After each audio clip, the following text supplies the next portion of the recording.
Welcome to this video, which is being presented to Dr. Penny Chelsea for the class SWK 610 Social Work Advocacy at Grand Canyon University.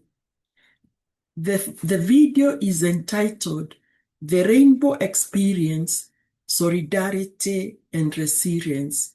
It is being presented by Mary Kinyanjui, a student of the course. I refer the video to the Rainbow Experience because this community stands out like the rainbow after a storm in bright colors, in spite of its marginalization and discrimination.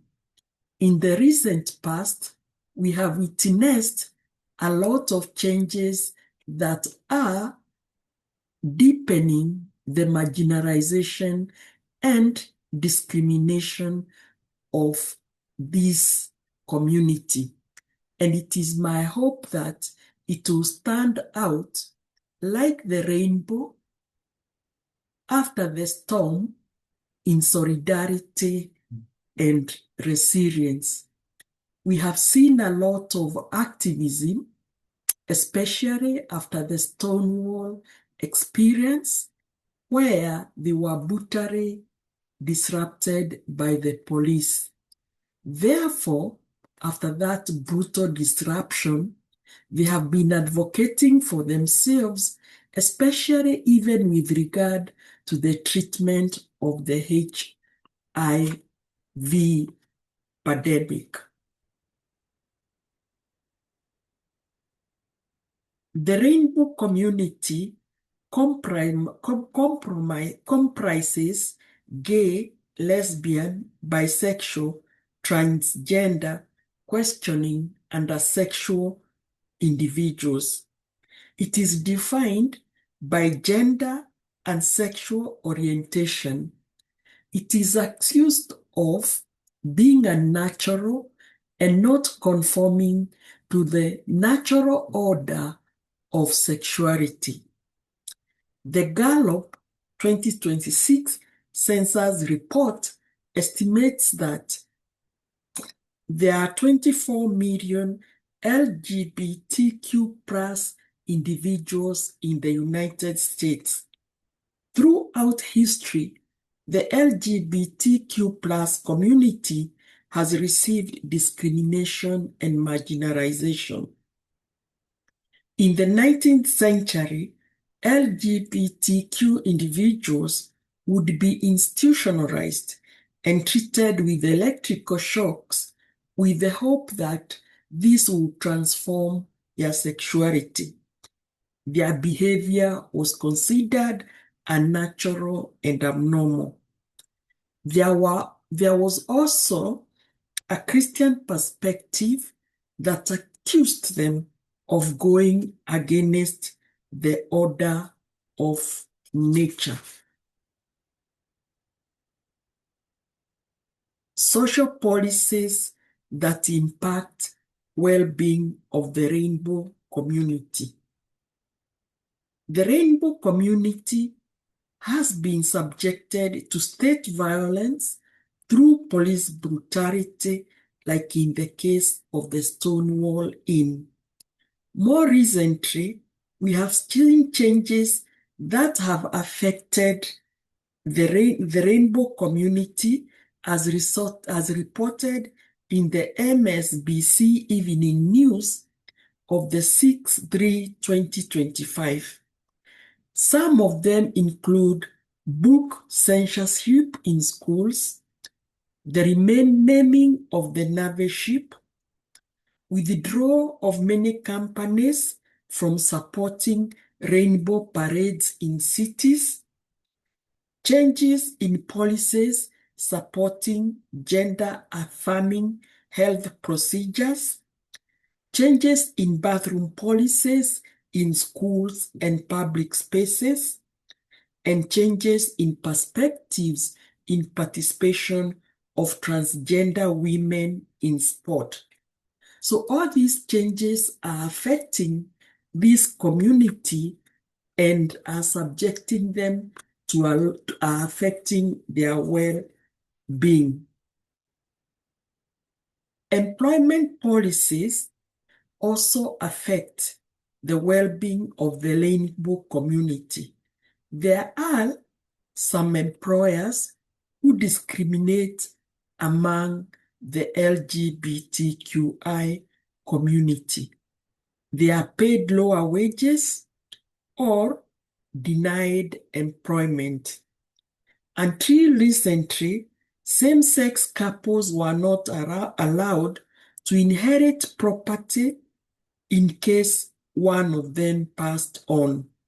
Their children were also discriminated in school, and they could not be ordained as church ministers or married in church.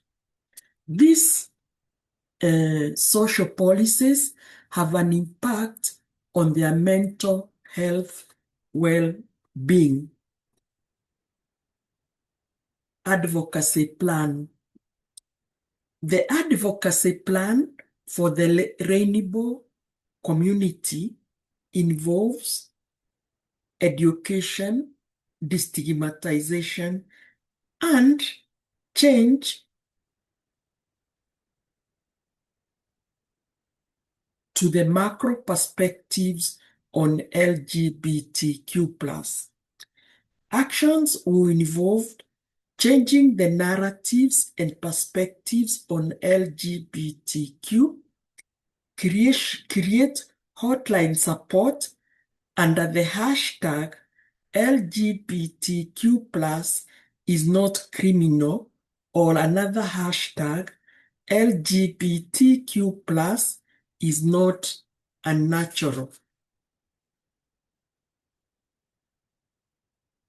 The advocacy plan will consist of resources, tasks, short-term outcome, and long-term outcome. Resources, the client, the task. The task required of the client is to study the law to become aware of their rights in employment, health, educational, and protection from violence. The short-term outcome expected from this is that the client is aware of their rights to employment, education, health, and protection from violence. The long-term outcome is the realization of social justice and gender equity in society. Another resource is the social worker. The task of the social worker is to educate the clients about rights, availability of health services, education, and employment opportunities. The short-term output is the client becomes aware of the health issues, availability of education, and employment services.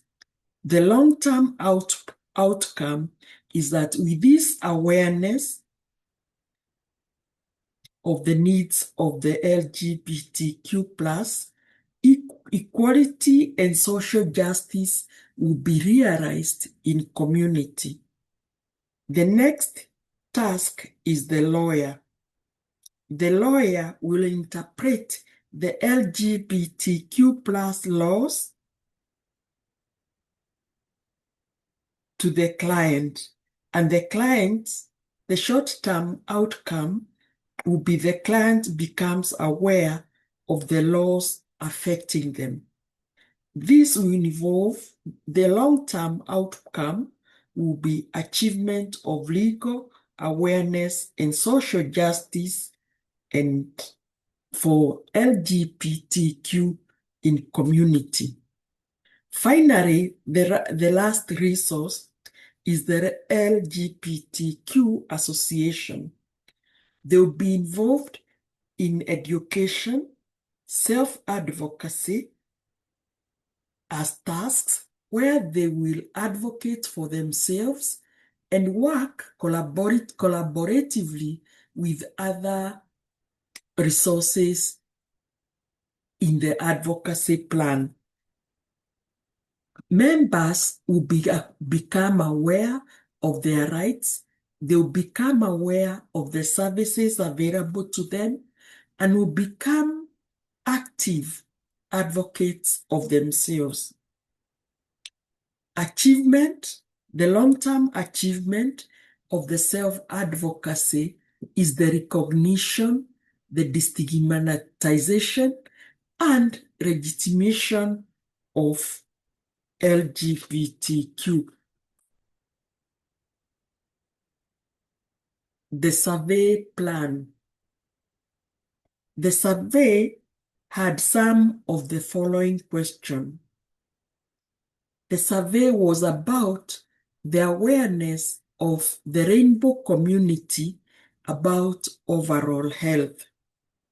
They were asked to describe their awareness as excellent, very good, good, fair, or poor. They were also asked to describe what health services they have accessed in the past 1 year: general practitioner, mental health services, community health services.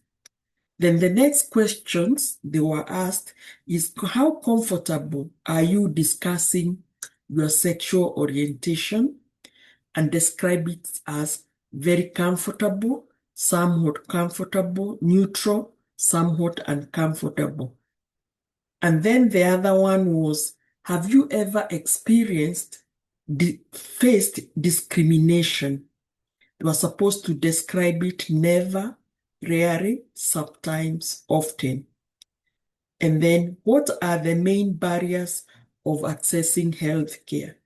Lack of knowledge, knowledgeable providers, fear of discrimination, cost of services, transportation cost, lack of insurance. Then, how important is it to have LGBTQI+ specific services available? Extremely important, very important, moderately important, and some slightly important.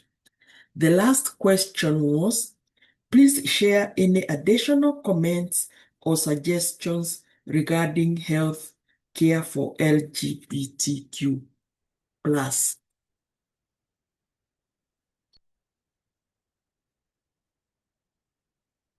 Evaluation of the rainbow community needs.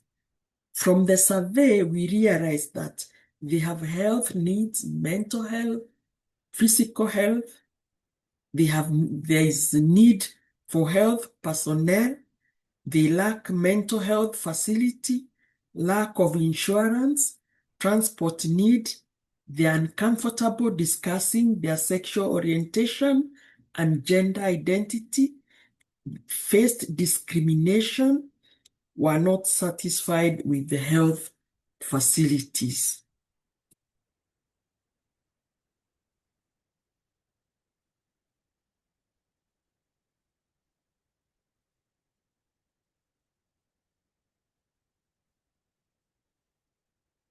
Evaluating the advocacy plan.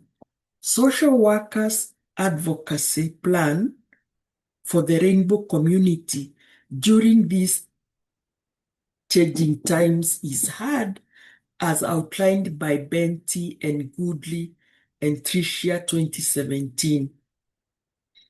Policy gains and freedoms are being withdrawn. Hoover 2019 model of evaluating advocacy effort is relevant for the Rainbow Experience campaign. It entails assessing the resources, tasks performed by the clients, social workers, lawyers, and the rainbow community in the realization of outcomes. It provides data for sharing with stakeholders for feedback on the changes through the advocacy efforts. It furnishes the social worker with information on their performance and where to improve. It is an interaction tool for all the stakeholders involved. Lessons and barriers. The rapid changes that are taking place at the local, national, and international level are affecting the rainbow community. The rapid changes are creating barriers and mistrust. The rainbow community is fearing opening up. The importance of using ethics and professionalism in dealing with the rainbow community is one of the lessons learned. Practicing respect and integrity while working with them. Using a variety of skills in the advocacy effort, such as rhetoric skills from linguistics, logic, and communication. I hope you have enjoyed the video and learned a lot about the rainbow community. Thank you for listening to me.